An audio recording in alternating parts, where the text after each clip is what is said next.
The refurbishing of the FB-111 was completed last autumn, just in time, because a couple of days later, the first snowflakes of winter began to fly.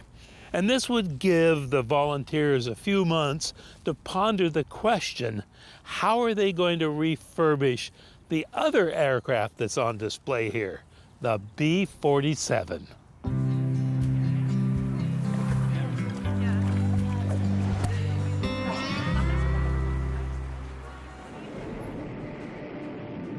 When the B-47 Stratojet became fully operational for the United States Air Force in the early 1950s, there was nothing like her in any other country's flying arsenal. She was big, bad, and literally ruled the skies wherever she was deployed. Bristling with defensive weapons, capable of flying very high and very fast, and built to carry and deploy atomic weapons, it was soon understood by Americans' adversaries, especially the Russians, that the B-47 was not to be messed with. As a result, the B-47 flew unchallenged for her entire commission. But, as you can see, time and the ravages of the weather are taking their toll. Larry Trow, a retired Air Force crew chief, supervised the refurbishing of the FB-111. Now he has turned his knowledge of aircraft to the B-47, but he knows he's going to need some help. Restoring the bomber, Larry says, is much more than just polishing up a relic of the Cold War.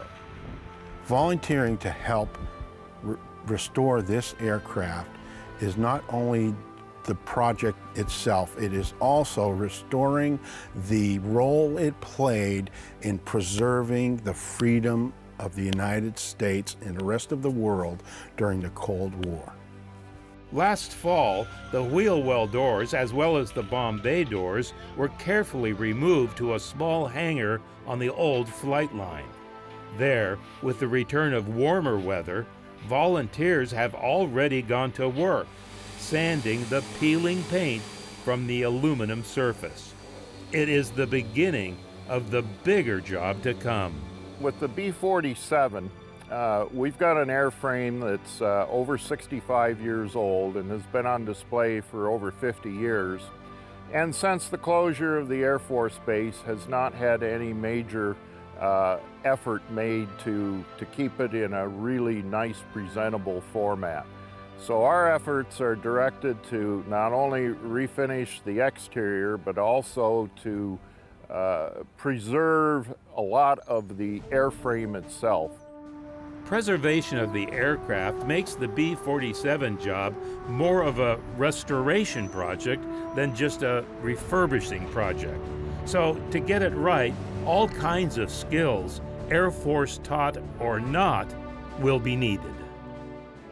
If you'd like to volunteer your time, you can leave your contact information at the restoration's website, PlattsburghAircraftRestoration.com. Someone from the project will get back to you. There's also a button on the website if you'd like to make a financial contribution. And you can also follow the restoration progress on Facebook.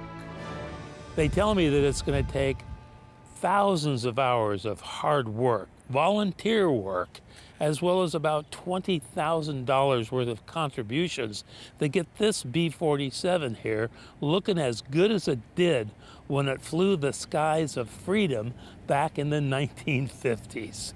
And I think it's important that we make the old girl look as good as we possibly can, because after all, she represents an important part of American history, as well as an important part of the history of the Plattsburgh Air Force Base, something that we need to share with future generations.